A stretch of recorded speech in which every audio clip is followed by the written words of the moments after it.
Hey folks, and welcome back to Shaggy's Car Shop.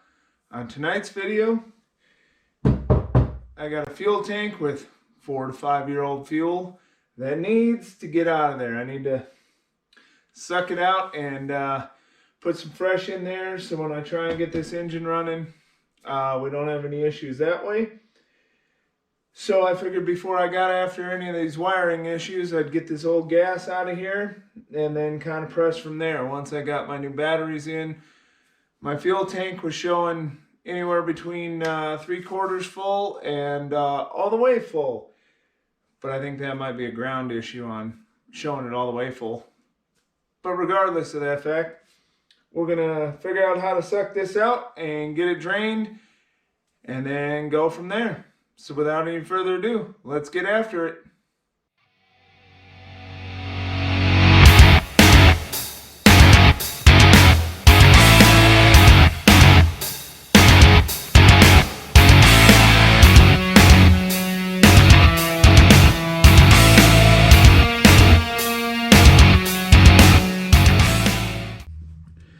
All right, everyone.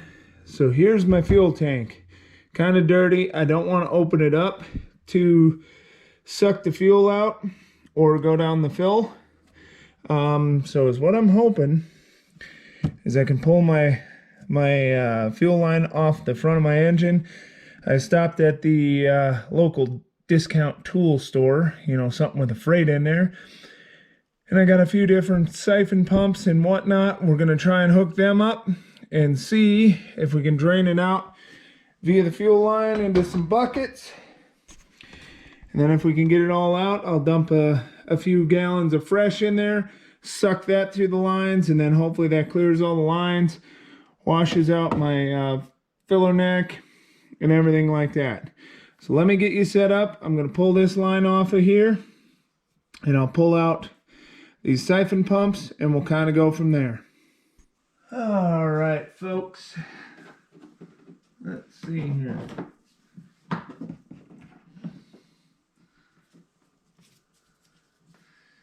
I decided to wear rubber gloves on this because I caught a whiff of this fuel the other day.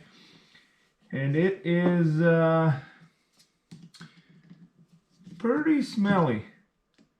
Again, I want to say I moved in 2019. I think we ran the boat a little bit, maybe. Oh, mother. That ain't good. We ran the boat a little bit in the spring of 19, maybe. But I'm not 100%, so this fuel is either from the spring of 19 or the fall of 18. So it's pretty nasty. I use non-oxygenated fuel, so no ethanol, even though this is a 4-stroke engine. Yeah, my boats, my lawnmowers, things of that nature, I still like to run non-ethanol just because. But let me get this off of here and then we'll kind of go from there.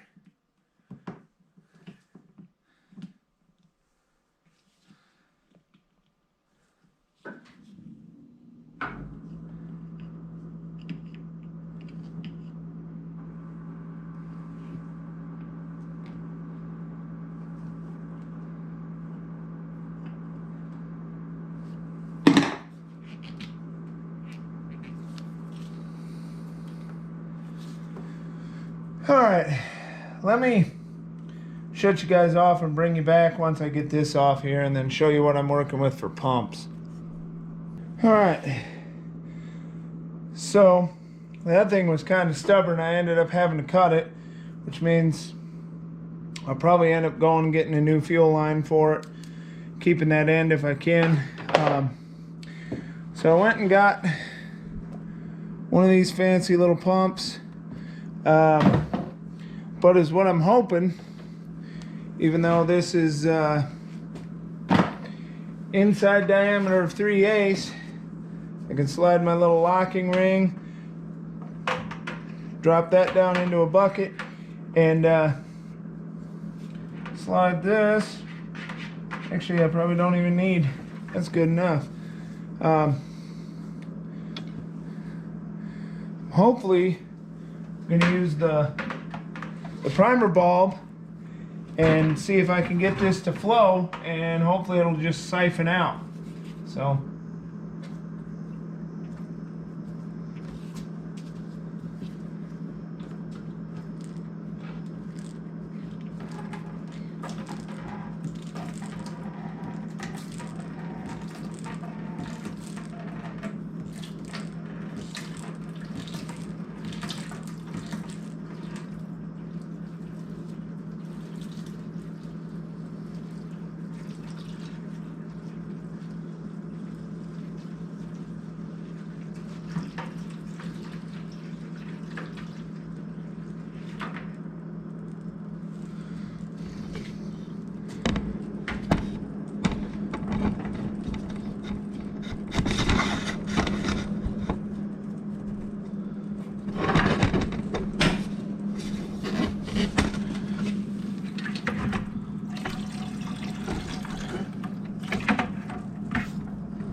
well, there you have it.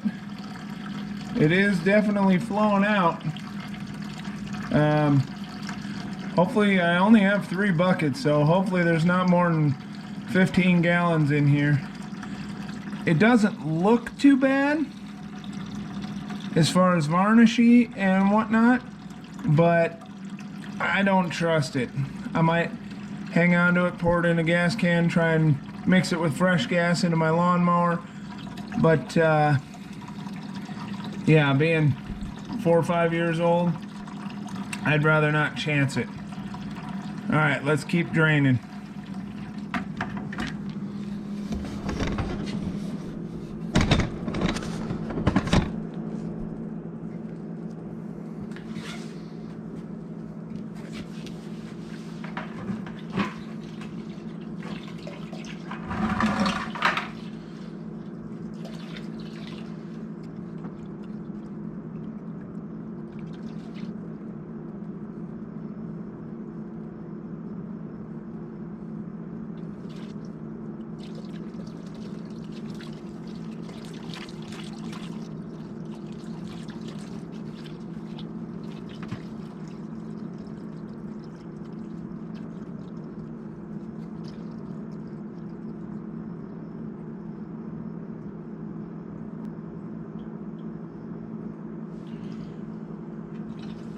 Alright folks, you kind of get the idea.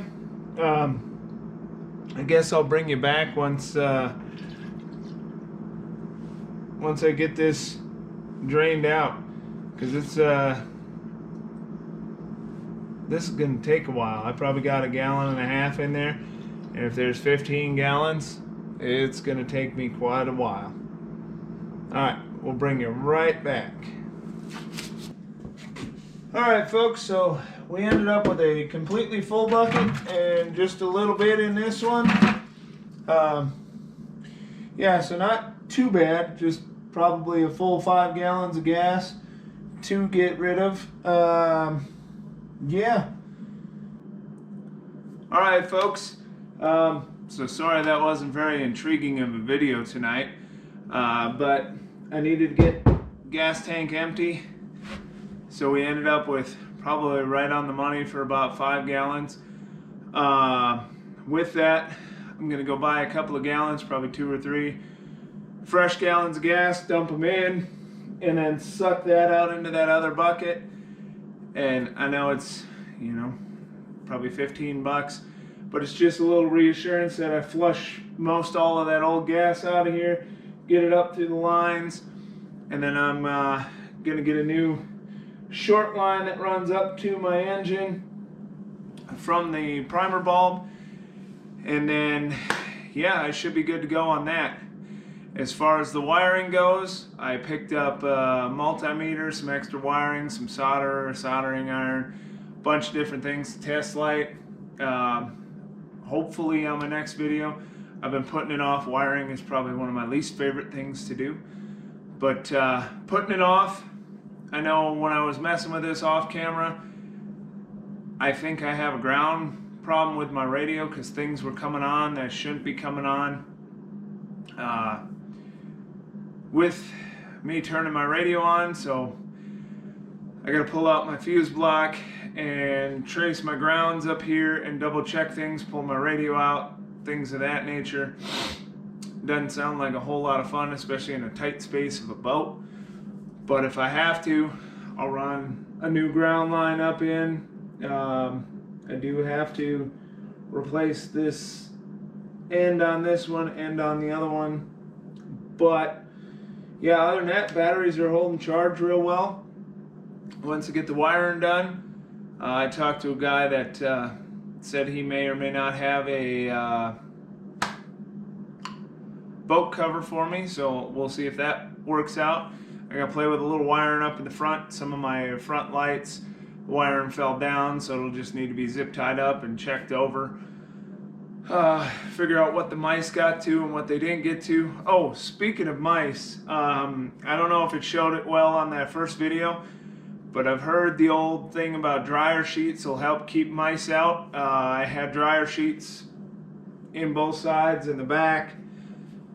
Just if you're trying to do that, know that the mice built their houses with dryer sheets. So maybe it was the brand I got, whatever, but that didn't seem to work. So just a helpful little hinter. Anyway, after we get the wiring all squared away and whatnot, then it'll be on to cleaning or disregard. It'll probably be checking trailer wiring, greasing stuff, and then cleaning. And then I'm gonna probably drop this off to get a water pump put into it, and we'll go from there. Other than that, hopefully here in the next, I don't know, 4 or 5 videos, messing around, I'll have this thing out on the water. I got to, I saw another thing when I was vacuuming out here, my speedometer cable. That got chewed off by a mouse, so I'll have to figure out if I can get some sort of speedo cable back hooked up, and my depth finder, check that out. But those are all problems for future videos when I get tearing into things. But yeah, my voice is back for the most part. The only problem is Montana decided to, you know, get down low double digits, high single digits, and start snowing on us this weekend. So we'll see if I get time to film another video tomorrow night or something like that before it gets too frosty in my garage. I think it's like 50 degrees right now, so it ain't too bad. But I don't have it in me to work on wiring tonight. But I say all that to say thank you all for watching, and please keep tuning in. Don't forget to like and subscribe, and we'll catch you on the next one. Thank you.